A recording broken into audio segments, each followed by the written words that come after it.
নমস্কার বন্ধুরা, ইউটিউব চ্যানেলে সবাইকে আমার প্রণাম জানিয়ে আজকে আমার রেসিপিটি দেখাবো। আজকে আমি তোমাদেরকে দেখাবো মাদুলি মাছ কীভাবে রান্না করতে হয়।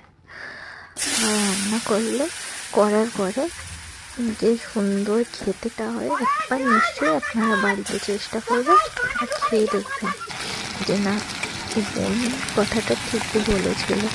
তো দেখুন মাদুলি মাছটা কীভাবে রান্না করি। ভালো লাগলে দয়া করে প্লিজ কমেন্ট করবেন, শেয়ার করবেন, অনেক সাবস্ক্রাইব করে দেবেন আমার চ্যানেলটাকে, যাতে আমি আরও তাড়াতাড়ি এগোতে পারি। এবং সবাই, আমি চাই আমার পরিবারের সমস্ত সদস্যরা যেন আমার পাশে থাকে, আমাকে এগিয়ে নিয়ে যাওয়ার জন্য।